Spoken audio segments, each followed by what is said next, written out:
கிறிஸ்துவுக்குள் அன்பான தேவஜனமே, மீண்டும் ஒரு விசை இயேசுவின் இந்த நாமத்தில் உங்களோடு கூட இணைவதில் மிகுந்த மகிழ்ச்சி அடைகிறேன். இந்த காலைக்கது நிகழ்ச்சி வாயிலாக ஒவ்வொரு நாளும் உங்களை சந்திப்பதில் தேவன் எனக்கு கொடுத்த பெரிய கிருபையாக எண்ணுகின்றேன். இந்த மாதம் தொடங்கிருச்சு. இன்னும் 2வது நாளை நம்ம என்ன செஞ்சிட்டோம், வந்துட்டோம். நேற்று நமக்கு ஒரு நல்ல செய்தியை தேவன் நமக்கு கட்டளையிட்டு இருந்தார். அது பெரிய நமக்கு ஆசீர்வாதமாக இருந்திருக்கும், அநேகருக்கு ஆசீர்வாதமாக இருந்திருக்கும் என்று நான் கர்த்தருக்குள் விசுவாசிக்கிறேன். இந்த நாளில் வருகிற செய்தியும் கூட அப்படிதான். என்ன அப்படின்னு சொன்னால், நம்ம பயப்பட தேவையில்லை. நம்ம என்ன செஞ்சால் இந்த மாதம் முழுவதும் நம்ம சந்தோஷத்தோடும் சமாதானத்தோடும் இருப்போம், அல்லது பெரிய ஆசீர்வாதத்தை தேவனிடத்தில் பெற்றுக்கொள்வோம் அப்படின்றத ஒரு வசனம் என்ன சொல்லப்படுதா? லூக்கா 15ஆம் அதிகாரம் 19வது வசனம் இவ்வாறாக சொல்லப்படுது: உம்முடைய கூலிக்காரர்களில் ஒருவனாக என்னை வைத்துக்கொள்ளும் என்று சொல்வேன் என்று சொல்லி அப்படின்னு சொல்லி அந்த வசனம் தொடர்ந்து போயிட்டே இருக்கு.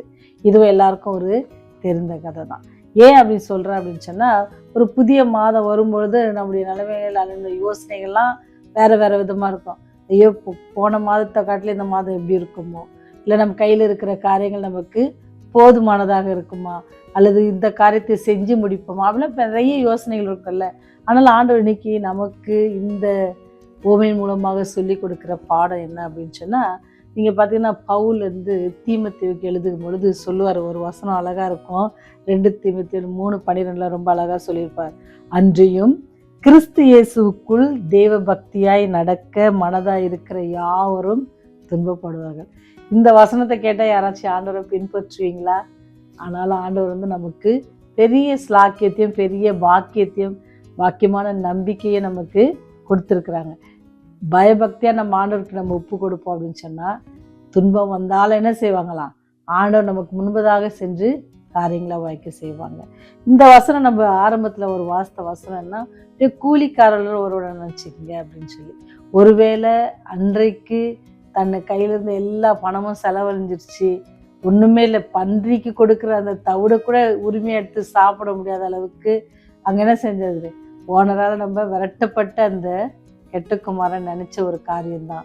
என்ன அப்படின்னு சொன்னால், என் வாழ்க்கையில் இனிமேல் ஒன்றும் இல்லை, நானாக எதையும் என்ன செய்ய முடியாது, போய் செய்துக்க முடியாது, யார்கிட்டையும் போய் வேலைக்கு செஞ்சால் கூட என்ன இருந்தது, எனக்கு அதில் விருப்பம் இல்லை, நான் என்ன செய்வேன், எங்கள் அப்பாட்ட போயிடுவேன். அப்படி போயிட்டு என்ன சொல்ல போகிறேன், நான் கூலிக்காரன் ஒருவனாக என்ன நினச்சிங்க அப்படின்னு சொல்லி நினச்சிட்டு தான் இந்த மகன் போகிறாரு.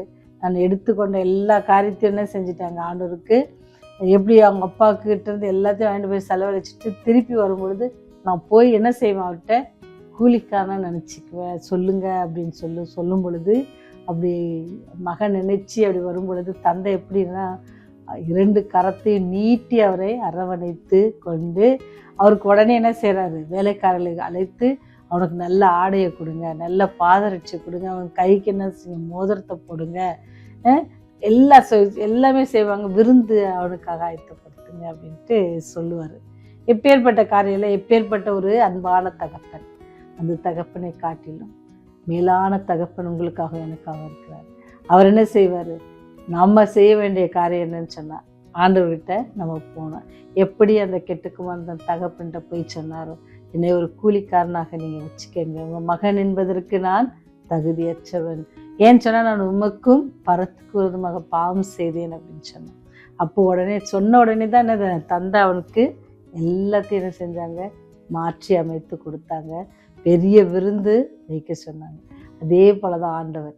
இன்னைக்கு நீங்களும் நானும் இந்த மாதத்தை நம்ம எப்படி இருக்க போகிறோம்னு நமக்கு தெரியாது. நம்மகிட்ட ஒன்றுமே இல்லை. இப்போ நாம் என்ன செய்யணும், ஆண்டோடைய பாத்தில் போயிட்டு நம்மை ஒப்பு கொடுக்கணும். அப்படியே பாத்தில் போயிட்டு நீங்கள் என்ன செய்யுங்க, ஒரு கூலிக்காரன் போல் என்ன நீங்கள் வச்சுங்க. ஆனால் ஆண்டவர் சொல்ல, இல்லை, நீ என்னுடைய மகன், நான் ரத்தத்தினால் என்ன செஞ்சேன், உங்களை மீட்டு கொண்டிருக்கேன்.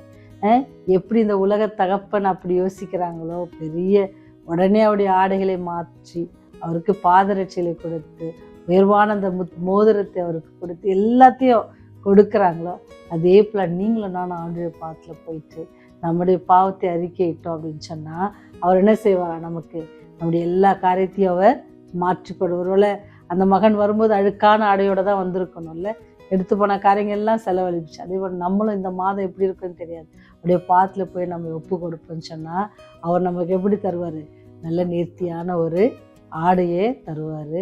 அப்புறம் நம்ம பாதரட்சி தருவாங்க. அப்புறம் அவருடைய மோதிரத்தை, ஆண்டவருடைய பிள்ளைன்ற அந்த ஒரு முத்திரையை நமக்கு தந்து நம்ம என்ன செய்வாரா, பெரிய விருந்து. எப்படி வாழ்க்கையில் ஒரு விருந்து நடந்தால் எவ்வளோ மகிழ்ச்சி இருக்கும், அதே போல் அந்த மகிழ்ச்சியை நமக்கு தரவர் காத்திருக்கிறார். நம்முடைய பிரச்சனைகள்லாம் நீக்கி போட்டு, நமக்கு சுற்றி இருக்கிற பிரச்சனைகள் எல்லாரும் கைவிட்டாலும் கூட, நம்மக்கிட்ட எதுவுமே இல்லாமல் இருந்து நம்ம வெறுமையாக இருந்தோம்னா கூட கவலை தேவையில்லை. நம்ம போக வேண்டிய எப்படி இடம் என்ன, ஆண்டோடைய பாத்தில் போயிட்டு, ஆண்டவரே என்கிட்ட ஒன்றுமே இல்லை அப்படின்னு சொல்லி உங்களை ஒப்படைப்பீங்க அப்படின்னு சொன்னால், எப்படி அந்த கெட்ட குமாரன் போய் தன் தந்தையத்தில் ஒப்படைத்தானோ அதே போல் இந்த மாதத்தில் ஆண்டோடைய பாத்தில் போயிட்டு, ஆண்டவரே என்கிட்ட ஒன்றுமே இல்லை, நான் ஒன்றும் இல்லை, எனக்கு ஒன்றுமே கிடையாது, நான் ஞானத்தில் குறைவுள்ளவன், என்னால் எந்த காரியத்தை எடுத்து செய்ய முடியாது அப்படின்னு சொல்லி நீங்கள் உங்களை ஒப்பு கொடுப்பீங்கன்னு சொன்னால், அவனுடைய பாவத்தை அறிக்கிடுவீங்கன்னு சொன்னால், அவர் என்ன செய்வாராம், எல்லாவற்றையும் மாற்றி போட வல்லவராக இருக்குது. எப்படி அந்த தகப்பன் அப்படியே எல்லாவற்றையும் மாற்றி போட்டு மகிழ்ச்சியை தந்தாரோ, அதே போல் இந்த மாதத்துலேயும் ஆண்டவர் உங்களுக்கும் எனக்கும் எல்லா காரியங்களையும் மாற்றி போட்டு மகிழ்ச்சியும் சமாதானத்தையும் தரவர் காத்திருக்கிறார். நினச்சி பாருங்கள், அந்த மகனுக்கு எவ்வளோ சந்தோஷமாக இருக்கும்.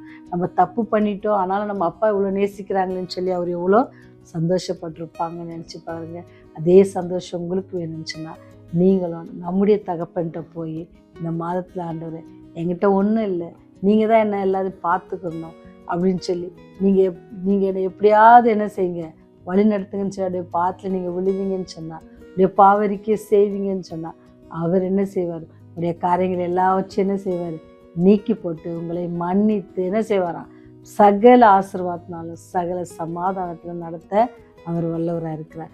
நீங்கள் விருந்துக்கு போன மகிழ்ச்சியை போல உங்கள் வாழ்க்கை மகிழ்ச்சியாகவும், ஒரு தகப்பனோடு ஏற்படுகிற அந்த சமாதானம் உங்களை சுற்றில் இருக்கிற எல்லோரோடும் உங்களுக்கு சமாதானம் ஏற்படத்தக்கதாக தேவன் கிருபை செய்வாராங்க.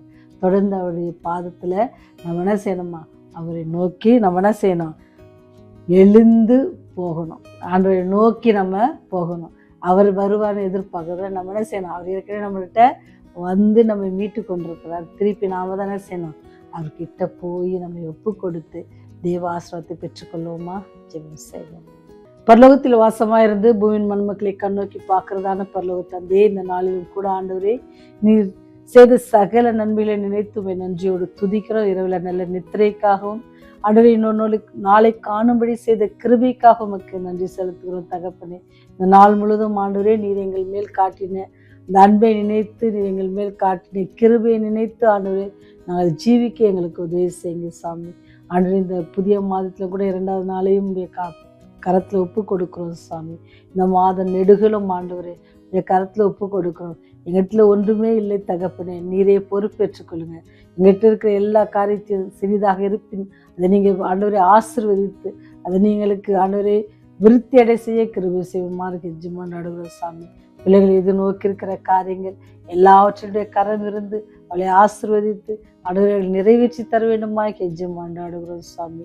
எல்லாவற்றையும் கரத்தில் ஒப்பு கொடுக்குறோம். எப்படி நீர் எங்களுக்கு அந்த கரத்தை விரித்து எங்களுக்காக காத்து கொண்டிருக்கிறோம், அதை உணர்ந்தவர்களாக நாங்கள் எழுந்து இடத்தில் வந்து எங்களை ஒப்பு கொடுத்து பாவரிக்கை செய்யும் பொழுதானவர் பெரிய சமாதானம் ஆசீர்வாதம் எல்லாவற்றையும் தர காத்திருக்கு என்பதை நாங்கள் உணர்ந்தவர்களாக ஜீவிக்க எங்களுக்கு உதவி செய்யுங்க. பாவிகளாக எங்கள் மேல் கிருபையா இருங்க.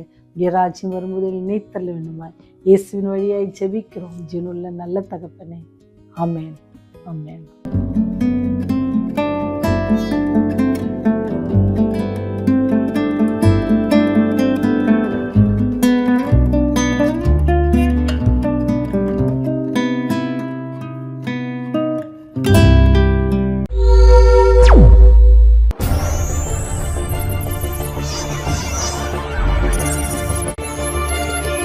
நீங்கள் பார்த்துக் கொண்டிருப்பது உங்கள் ரிவைவல் டிவி.